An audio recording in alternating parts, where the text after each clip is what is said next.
Waouh, on vient d'assister à un des plus beaux matchs, je pense, de l'Euro 2021. Bonjour tout le monde, j'espère que vous allez tous très bien. Bienvenue sur la chaîne Foot Furieux. Pour les petits nouveaux, voilà, on essaye de débriefer un petit peu tous les matchs de l'Euro. On essaye. En tout cas, on se retrouve aujourd'hui pour une nouvelle vidéo où on va débriefer du match Pays-Bas-Ukraine qui vient de se terminer ce dimanche soir. Et j'ai vu, je pense, le plus beau match. Vraiment, très très beau match sur une victoire des Pays-Bas. 3-2. Il y a eu quand même 5 buts en une mi-temps, pour vous dire. En une mi-temps, il y a eu 5 buts. Et franchement, incroyable. Un Pays-Bas quand même qui a, je vous le rappelle, ces deux défenseurs centraux qui sont absents, que ce soit De Ligt ou Virgil van Dijk, qui sont plus là. Virgil van Dijk, toute la saison, il n'a pas pu. Et De Ligt, il s'est fait, je crois, une contusion de l'un, il me semble. Je crois à la préparation, bon bref. Et il me semble du côté ukrainien, il n'y a pas trop de grosses blessures, donc l'effectif était plutôt complet du côté ukrainien, un petit peu moins du côté hollandais. Parlons un petit peu maintenant des compositions des équipes entre le Pays-Bas et l'Ukraine. Donc tout d'abord les Pays-Bas sur un 5-3-2, la formation des Pays-Bas, donc avec 3 défenseurs centraux. Donc on a tout d'abord De Vrij, on a Timber, on a Blind, on a sur les côtés Van Aanholt, Dumfries sur le côté droit. Ensuite du coup 3 milieux avec en numéro 8 Wijnaldum, qui je le rappelle va bientôt signer au PSG, c'est officiel, il va signer au PSG. On a en milieu droit De Roon, on a De Jong sur le côté gauche et aussi on a fini avec 2 attaquants, Memphis Depay et Weghorst, ou je sais plus comment ça se dit, mais c'est l'attaquant qui joue à Wolfsburg. Du côté de l'Ukraine, on est plutôt sur une formation complètement différente qu'avec un 4-1-4-1 composé du coup Buchnan au goal avec Zabarny, Maciejko en défense centrale. Ensuite sur les côtés on a Karasiev et Mikolenchuk. En numéro 6 on a Zinchenko, un très très bon petit jeune de Manchester City bien évidemment, une grosse révélation de cette première ligue. Malinowski et Sidorchuk voilà qui sont en 8. On a Yamolenko en milieu droit, Zubkov en milieu gauche et Yaremchuk en pointe en numéro 9. Donc voilà, deux compositions complètement différentes. Avant de commencer, j'aime bien parler des tête-à-tête. Il faut savoir que ces deux équipes-là se sont rencontrées seulement 2 fois dans toute leur carrière, toute l'histoire du foot, et 2 fois en match amicaux. Et il y a eu un match nul le 11 août 2010, donc ça fait très longtemps. Il y a eu un match nul entre l'Ukraine et les Pays-Bas. Et le 24 mai 2008, les Pays-Bas ont gagné 3-0 contre l'Ukraine. Donc voilà, on peut pas trop se baser sur ces confrontations tête-à-tête parce que ça fait très très longtemps maintenant. Mais que dire de la première mi-temps qui était plutôt intéressante et franchement, j'ai kiffé, j'ai grave kiffé. J'ai passé un meilleur moment que par exemple la première mi-temps de Angleterre-Croatie parce que là, ça jouait au ballon et ça jouait au ballon des deux côtés. Franchement, l'Ukraine, on croirait que l'Ukraine est vraiment outsider dans ce match, mais franchement, ils ont osé, ils ont tenté des choses et c'est pas immérité ce 0-0 finalement. C'est un peu logique finalement. On va quand même regarder les statistiques pour vous montrer un petit peu dans cette première mi-temps quelles sont les stats. Donc en première mi-temps, on a quand même une forte possession des Pays-Bas avec 60% de possession à peu près. Voilà, on a 2 fois plus de tirs au but, de tirs cadrés, etc. Beaucoup plus d'attaques du côté des Pays-Bas avec beaucoup plus d'attaques dangereuses comme vous pouvez le voir aussi, des sauvetages gardiens un peu plus du côté de l'Ukraine. Donc bref, les Pays-Bas ont quand même imposé leur jeu, on va pas se mentir. Franchement, ils ont fait tourner le ballon, mais ils sont pas arrivés à créer énormément de décalage. Ils ont eu quelques grosses occasions. On a pu d'ailleurs un gros raté de Dumfries, il me semble, sur une tête, sur un centre de Memphis Depay. Dumfries qui est tout seul au second poteau, qui rate une tête, mais vraiment, je vous mets l'image là, mais je crois que c'est à la fin de la première mi-temps. Il rate quelque chose, il croque vraiment la feuille de match. On a quelques occasions de Memphis Depay, mais un Memphis Depay très très très bon, vraiment qui est là, qui vient prendre des ballons, etc. Tout comme son coéquipier attaquant Weghorst, je sais pas comment ça se dit, mais très très bon aussi, qui garde le ballon, etc. On a vraiment un bon milieu. De Jong, Wijnaldum, très bonne première période pour Wijnaldum, qui capitaine lui aussi ce soir, vraiment qui est là, qui relaye, qui donne des bons ballons où il faut, qui est là pour gratter des ballons, qui garde des ballons. Vraiment, c'est le rôle qu'on demande d'un milieu de terrain finalement. Peut-être je dirais la défense un petit peu fébrile parce que les Ukrainiens ont quand même eu quelques occasions intéressantes, pas des gros ratés, mais ils se sont quand même créé des opportunités, surtout sur des parfois des contre-attaques où ça va très très vite. Et je peux noter vraiment dans cette première période le duo qui se complète très bien entre Yaremchuk et Yarmolenko.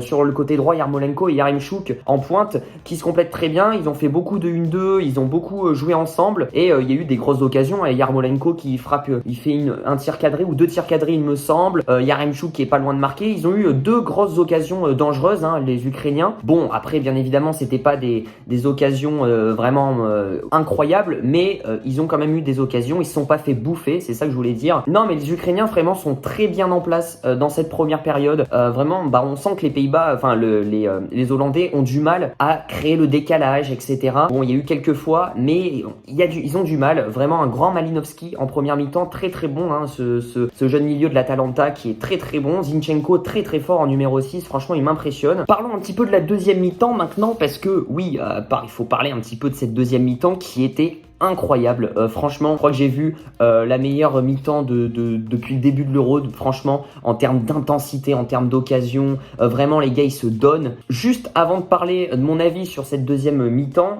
vite fait un petit rappel des statistiques de la deuxième mi-temps. Donc toujours une grosse possession de balle, même voire un peu plus qu'en première pour les Pays-Bas, à 65% de possession de balle contre 35%. Un peu plus de tirs cadrés, de tirs au but du côté hollandais. Après, les Ukrainiens ont quand même un petit peu tiré. Beaucoup de coups de pied arrêtés des deux équipes. Franchement, il y a eu énormément de coups de pied arrêtés, que ça soit des coups francs ou des corners. Et en attaque dangereuse, voilà, vous pouvez voir vraiment le contraste en deuxième mi-temps. Les Pays-Bas qui ont eu 72 attaques face à 27 attaques et 47 attaques dangereuses face à 11 attaques dangereuses pour les Pays-Bas contre les Ukrainiens. Donc franchement, les Pays-Bas ont poussé et ont eu pas mal d'occasions, de grosses occasions. Et ça a commencé directement dès le début de cette deuxième période avec l'ouverture du score, la 52e minute de Wijnaldum. Voilà, le prochain joueur au Paris Saint-Germain qui a marqué, et le capitaine aussi de l'équipe hollandaise ce soir, qui a marqué sur une remise. Il me semble que voilà, c'est contré, le gardien la repousse et lui il est derrière, il finit avec une belle petite frappe enroulée. Voilà, il fait le beau geste de finition. Donc les Pays-Bas mènent 1-0, ce qui est fort logique parce que le début de la deuxième mi-temps, en tout cas ce premier quart d'heure, les Pays-Bas ont eu un gros temps fort. Les Ukrainiens ont été un petit peu oppressés, un petit peu comme en première période. Sauf que là on sent quand même un petit peu de fatigue du côté ukrainien parce que côté ukrainien en première mi-temps, ils ont quand même bien défendu en bloc, ils étaient bien en place, etc. Ils ont quand même mouillé le maillot, les Ukrainiens. Et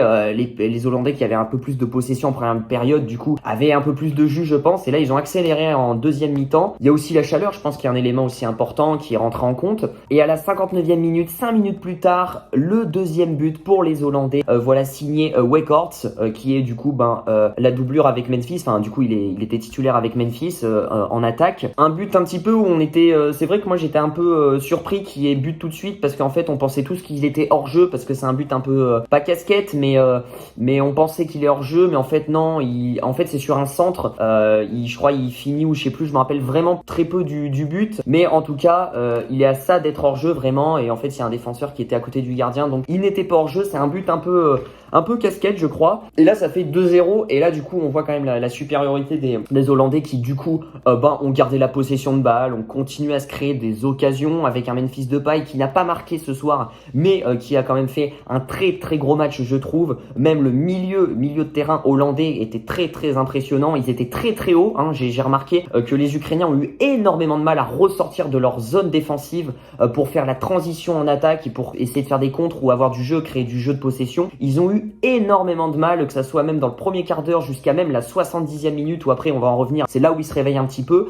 Ils étaient oppressés. Ça me faisait vraiment penser au jeu de City aussi qui presse beaucoup haut, qui met un gros pressing haut et du coup ils récupéraient des ballons très très hauts, les Hollandais, et ils ont eu beaucoup d'offensives avec un Wijnaldum franchement qui pour moi est l'homme du match. Clairement il a mis un but, je sais pas s'il a fait une passe D, il a récupéré beaucoup de ballons, enfin vraiment il a porté l'équipe, vraiment c'est pas le capitaine pour rien. Franchement il a fait un très très gros match en termes d'intensité, Wijnaldum. Et là après à la 75e minute on rentre dans le dernier quart d'heure de jeu, donc là je vous avoue j'étais un petit peu bon on était tous un petit peu sur le canapé, on se dit bon voilà c'est bon, je veux dire les Pays-Bas ils ont fait, c'est bon, c'est 3 points, c'est bon, c'est fait, la victoire, etc. Et non, et là on voit quand même la générosité des Ukrainiens, parce que je tiens à dire quand même qui sont hyper généreux, les Ukrainiens, qui jouent au foot, qui donnent tout, qui mouillent le maillot. J'ai jamais vu une équipe comme ça qui courait autant, qui mouillait le maillot comme ça, qui sont vraiment généreux, qui donnent tout. On dirait ils donnent leur vie, et ça c'est beau de voir des matchs comme ça, à vraiment une forte intensité comme ça. Et les Ukrainiens qui arrivent un petit peu plus à finir dans ce dernier quart d'heure, un peu plus à ressortir, mais finalement les deux buts qu'ils vont mettre, parce qu'ils vont régaliser à 2-2, les deux buts qu'ils mettent, c'est pas forcément non plus des actions construites finalement, parce que le premier but c'est Yarmolenko, le numéro numéro 7, le milieu droit, qui marque une magnifique frappe. Du coup, suite à une petite offensive, il décale, il fait un enroulé pied gauche, la balle magnifique, en pleine lucarne. Le gardien, il ne peut rien faire. La grosse surprise, parce que les Ukrainiens, ils aimaient bien tirer au but, etc. Mais là, franchement, l'enroulé est magnifique et c'est un petit pas sur un coup de pied arrêté, mais voilà, c'est une frappe et ça a redonné vie à ce dernier quart d'heure de jeu parce que ça a fait 2-1 et du coup, tout était pas perdu pour les Ukrainiens finalement, qui eux voulaient quand même avoir un point. Et je rappelle que les Ukrainiens sont jamais sortis de leur histoire des poules de la Coupe d'Europe. Ils ont jamais fait de huitième de finale, etc. Donc c'est quelque chose qui leur tient à cœur d'être dans les 2 premiers ou dans les 3 premiers pour faire leur première huitième de finale de leur histoire. Donc c'est vrai qu'ils voulaient tout donner finalement. Et 4 minutes plus tard, un petit peu le même scénario que le deuxième but pour les Hollandais, sauf que là c'est du côté ukrainien. 4 minutes plus tard, un nouveau but de Yaremchuk, le numéro 9, sur une magnifique tête, sur un coup de pied arrêté. Encore une fois, là c'est un coup de pied arrêté, voilà, un coup franc, coup franc sur le côté gauche en haut, et enroulé, Yaremchuk qui la coupe, une belle petite tête de Yaremchuk qui n'est pas du tout hors jeu. Et là ça fait 2 partout à la 79e minute, un match de taré, franchement, une mi-temps de taré parce qu'il y a quand même 0-0 à la première mi-temps, à la fin de la première, donc on se dit bon, c'est un match plutôt calme et tout. Là franchement, une deuxième mi-temps en intensité, c'est une des plus belles mi-temps que j'ai vues pour l'instant de l'Euro 2021. Je dirais même que c'est la plus belle mi-temps. Et après 5 minutes plus tard, encore une fois, le 3e but des Hollandais, alors que justement on pensait que les Ukrainiens psychologiquement du coup allaient renverser un petit peu la donne et justement que ça allait être eux psychologiquement les 10 dernières minutes qui allaient pousser. Et là Dumfries à la 85e minute sur un centre, il me semble, de Ake, Dumfries qui met une tête. Alors une tête, une belle petite tête, mais après le gardien il la touche, le gardien il fait une erreur, je pense, de main, une faute de main parce que il peut l'arrêter cette balle, il la touche, c'est une tête avec le rebond, le gardien la touche mais elle part dans le but quand même. Du coup ça fait 3-2, voilà, sur un centre encore une fois. Et là du coup les Hollandais qui ont vraiment crucifié, 5 minutes avant la fin du match, ils ont crucifié avec ce 3e but. Et après ils ont géré le match, ils ont fait des changements, ils ont fait rentrer De Jong, Daniel Malen, plein de joueurs. Donc voilà, franchement c'était un match très intensif, très intéressant. J'ai grave kiffé. Donc les Pays-Bas qui prennent la première place de ce groupe, il me semble, si je regarde le classement. Non, c'est l'Autriche qui est première au goal average finalement. L'Autriche est première, les Pays-Bas deuxième avec 3 points.